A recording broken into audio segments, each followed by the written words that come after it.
India में बीमार होने पर जो डॉक्टर के पास आप जा रहे हो उनमें से आधे से कहीं ज्यादा डॉक्टर नकली हैं। नहीं, ऐसा मैं नहीं कह रहा, बल्कि WHO की एक रिपोर्ट के हिसाब से 57% ऑफ डॉक्टर्स इंडिया में बिना ही किसी मेडिकल डिग्री के ही ऑपरेट कर रहे हैं। डॉक्टर हैं आप? जी, कहाँ से पढ़ी है आपने डॉक्टरी? हम पढ़े नहीं हैं, प्रैक्टिशनर हैं। सरकार की तरफ से आपको अथॉरिटी है कि ये काम कर सकते हो, आप प्रैक्टिस कर सकते हो।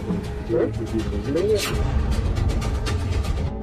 क्या डॉक्टर साहब हम आपसे बात कर रहे हैं? साहब डिग्री डिप्लोमा है नहीं साहब। अरे भागने को करके हम इंटर पास होकर एलोपैथी की दवाई भी खिलाते हैं, ड्रिप भी लगाते हैं, सुई भी लगाते हैं। हालांकि शुरुआत में तो यूनियन हेल्थ मिनिस्टर ने तो WHO की इस रिपोर्ट को ही फर्जी बता दिया, मगर कुछ देर बाद ही सही पर यूनियन हेल्थ मिनिस्ट्री ने न सिर्फ ये माना कि WHO की रिपोर्ट सही थी, बल्कि उन्होंने ये भी बताया कि आप ज्यादातर नकली या फेक डॉक्टर्स देश के रूरल एरियाज में ही ऑपरेट करते हुए दिखेंगे। लेकिन परेशान करने वाली बात तो ये है कि एक और रिपोर्ट के हिसाब से इंडिया में ट्रीटमेंट के दौरान होने वाली मौतों में 20% डेथ इन फेक डॉक्टर की वजह से ही होती है। तो अब सवाल ये उठता है कि इंडिया में जहां एक तरफ जो लोग साल भर मेहनत करके नीट जैसे मेडिकल एग्जाम क्रैक करने की कोशिश करते हैं ताकि वो डॉक्टर्स बन सके, मगर फिर भी पेपर लीक हो जाने की वजह से उनका सपना अधूरा ही रह जाता है, वहीं दूसरी तरफ बिना ही किसी मेडिकल डिग्री के ये झोला छाप डॉक्टर्स खुलेआम अपने क्लिनिक चलाकर मोटा पैसा छाप रहे हैं।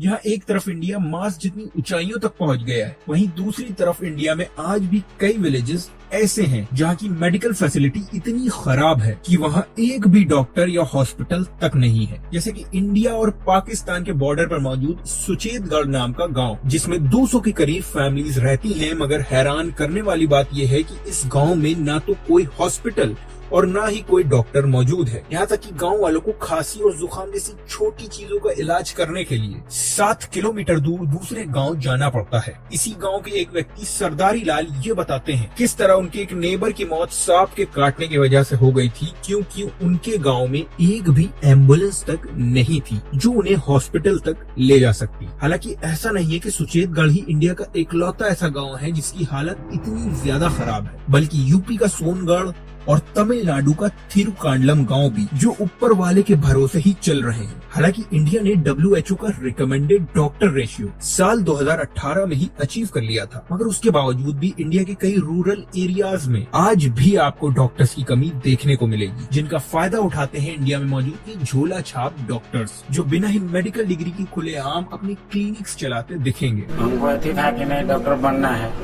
सिर्फ प्रैक्टिस करके बनिए चाहे पढ़ के बनिए। 3 साल से हम लोग प्रैक्टिस कर रहे हैं। और आपने पढ़ाई कितनी करी है? ग्रेजुएशन कंप्लीट है मेरा। किसमें? मैथ ऑनर्स से। और उससे भी परेशानी की बात यह है कि ये नकली डॉक्टर्स सिर्फ इलाज ही नहीं करते बल्कि धड़ल्ले से सर्जरी तक परफॉर्म कर रहे हैं। जैसा कि एक रिपोर्ट के हिसाब से सायनी नाम के एक गांव में राजेंद्र शुक्ला, जो कि एक स्कूल ड्रॉप आउट है और साथ ही फर्जी क्लिनिक चलाते हैं, उन्होंने शेविंग ब्लेड के इस्तेमाल से एक महिला की C-सेक्शन सर्जरी परफॉर्म कर दी, जिसमें बच्चे और माँ दोनों की ही मौत हो गई। तो राजेंद्र प्रसाद शुक्ला 8वीं पास है, उनके पास कोई डिग्री नहीं है और ये ऑपरेशन कर रहे हैं। मगर गांव और रूरल एरियाज तो यूं ही बदनाम है, माना वहाँ के लोग इतने पढ़े लिखे नहीं हैं, इतने जागरूक भी नहीं हैं, बल्कि देश में इन झोला छाप डॉक्टर का धंधा सिर्फ गांव ही नहीं बल्कि पूरे देश भर में ही फैला हुआ है। जैसा कि हाल ही में साउथ दिल्ली जैसे एरिया में 7 लोगों की मौत सिर्फ और सिर्फ ये फेक डॉक्टर की सर्जरी परफॉर्म करने की वजह से हुई थी। तो अब सबसे बड़ा सवाल ये है कि क्या कारण है कि देश में जहाँ पर आपके हर एक गली मोहल्ले में फेक डॉक्टर प्रैक्टिस करते मिलेंगे, तो सबसे इम्पोर्टेंट रीजन है doctor as money making machine. बचपन से ही जब हम लोगों से ये पूछा जाता था कि हम बड़े होकर क्या बनेंगे, तो हम बस 2 ही नाम लेते थे, डॉक्टर्स या इंजीनियर्स, क्योंकि इंडियन माइंडसेट में ये बैठ चुका है कि एक बार डॉक्टर बन गए तो लाइफ सेट है, बस एक कुर्सी पर बैठकर लोगों को पर्चे पर कुछ दवाएं लिखेंगे और पैसा ही पैसा होगा। इसीलिए इंडिया में जो ज्यादातर फेक डॉक्टर्स ऑपरेट करते हैं वो डॉक्टर को एक ट्रेन्ड या स्किल्ड प्रोफेशन की तरह नहीं बल्कि सिर्फ एक बिजनेस की तरह देखते हैं, और उनके लिए बिजनेस का सिर्फ एक ही एम है कि ज्यादा से ज्यादा पैसा कमाना, और तो और वो पेशेंट्स को भी एक कस्टमर की तरह ही ट्रीट करते हैं ताकि बाकी बिजनेसेस की तरह वो कस्टमर से ज्यादा पैसे ऐड सके। वो इससे भी फर्क नहीं पड़ता कि उनकी दी गई दवाइयों से किसी का फायदा होने की जगह उन्हें नुकसान तक पहुंच सकता है। लेकिन भले ही ये फेक डॉक्टर्स का मोटिव सिर्फ पैसा कमाना ही हो, लेकिन फिर भी ये झोला छाप डॉक्टर्स अपनी सर्विसेज असली डॉक्टर से चीपर रेट पर ही प्रोवाइड करते हैं। इसीलिए लोग बिना सोचे समझे सस्ते इलाज की लालच में इन झोला छाप डॉक्टर के चंगुल में फंस जाते हैं। जो अगली बड़ी वजह है इंडिया के रूरल एरियाज में बढ़ते झोला छाप डॉक्टर्स की, वो है less potential for doctors. India में आज भी कितने रूरल एरियाज ऐसे हैं जहाँ पर बीमार होने पर लोग डॉक्टर के पास जाने की जगह लोग पुजारी, वैद्य और दूसरे होम रेमेडीज या होम्योपैथिक जैसी ऑल्टरनेटिव प्रैक्टिसेस को प्रेफरेंस ज्यादा देते हैं। हालांकि छोटी मोटी खांसी और जुकाम जैसी बीमारियों में तो ये रेमेडीज भी काम कर जाती हैं, मगर बड़ी प्रॉब्लम से निपटने के लिए उन्हें या तो सरकारी हॉस्पिटल जाना पड़ता है, जो कि या तो उनकी पहुंच से काफी दूर होते हैं, या उनकी व्यवस्थाएं ठीक नहीं होती, या फिर वो सरकारी हॉस्पिटल या प्राइवेट हॉस्पिटल के बीच के गैप को फिल कर रहे इन नकली डॉक्टर के पास जाते हैं, जो रूरल एरियाज में जगह जगह न सिर्फ self proclaim private clinic operate करते हैं, बल्कि सी सेक्शन और दूसरी बड़ी सर्जरीज भी बिना किसी ट्रेनिंग के ही परफॉर्म कर देते हैं।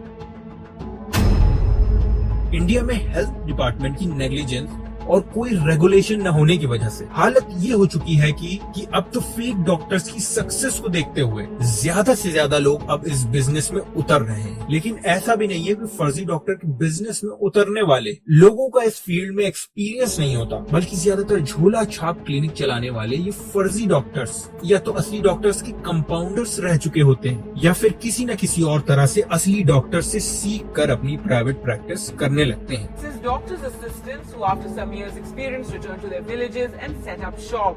इसके अलावा कुछ केसेस में तो ये फेक डॉक्टर्स प्राइवेट हॉस्पिटल के साथ कोलैबोरेट कर लेते हैं, जहां पर जब इन नकली क्लिनिक्स में पेशेंट की हालत सीरियस हो जाती है तो वो उन्हें प्राइवेट हॉस्पिटल रिकमेंड कर देते हैं, जिसके लिए हॉस्पिटल्स उन्हें कमीशन तक देते हैं। हालांकि लोगों की हेल्थ के साथ हो रहे इतने बड़े स्कैम्स को कंट्रोल करने के लिए गवर्नमेंट थोड़ी बहुत तो कोशिश करती है, तभी जाकर ये केस बस्ट हो पाते हैं। जिला प्रशासन ने फर्जी डिग्री के आधार पर लोगों का इलाज कर रहे झोला छाप डॉक्टर के क्लिनिक पर छापा मारा, जहां कोई दस्तावेज नहीं मिलने पर क्लिनिक को सील कर दिया गया है। जिले झोला छाप डॉक्टर के खिलाफ समय समय पर एक्शन लिया जाता है, लेकिन कई बार पुलिस और प्रशासन से नजर छुपाकर झोला छाप डॉक्टर मरीज की जान से खिलवाड़ करने से नहीं कतराते। मगर वहीं बिहार जैसे स्टेट्स ऐसे हैं जो अपनी ब्रोकन हेल्थ इंफ्रास्ट्रक्चर को सुधारने की बजाय एक ऐसी स्कीम लेकर आए थे जिसमें वो इन नकली डॉक्टर्स को लीगलाइज करने का लाइसेंस बांटने जा रहे थे। जी हाँ, सही सुना आपने। यूँ तो बिहार स्टेट में 40,000 से भी कहीं ज्यादा गाँव में 4 लाख के करीब अनलाइसेंस्ड मेडिकल प्रैक्टिशनर्स हैं जो इस तरह के झोला छाप क्लिनिक चला रहे हैं। मगर बिहार गवर्नमेंट ने NIOS यानी national institute of open schooling के साथ ऐसा प्रोग्राम बनाया है जिसमें 5,000 रुपए फीस और 1 साल का डिप्लोमा और ट्रेनिंग करने पर इन झोला छाप डॉक्टर को कम्युनिटी हेल्थ वर्कर का लाइसेंस मिल जाएगा, यानी कि इनडायरेक्टली इस पूरे स्कैम को लीगलाइज करने का लाइसेंस। हालांकि हेल्थ सेक्टर में इतनी लापरवाही की वजह से ही सुप्रीम कोर्ट ने कई बार बिहार गवर्नमेंट को फटकार लगाई है, जैसे कि सुप्रीम कोर्ट ने बिहार गवर्नमेंट को लोगों की जानों से खिलवाड़ और फेक फार्मासिस्ट पर नकेल रखने के लिए फटकार लगाई थी। और तो और साल 2022 में भी बिहार में बढ़ते फेक डॉक्टर्स और फार्मासिस्ट की कंडीशन को देखते हुए सुप्रीम कोर्ट ने चिंता तक जताई थी। लेकिन उसके बावजूद भी आज के टाइम पर बिहार उन स्टेट्स में से एक है जहां ये फेक डॉक्टर्स का कारोबार धड़ल्ले से चल रहा है। तो फिलहाल के लिए बस इतना ही। अगर आपको ये वीडियो पसंद आई हो तो वीडियो को शेयर करना बिल्कुल न भूलें। जय हिंद। दवाई देते हैं। हाँ देते हैं। मेरे पास डिग्री नहीं है, हाँ। प्रैक्टिशनर हूँ। पर ये तो गैर कानूनी है। हाँ गैर कानूनी है।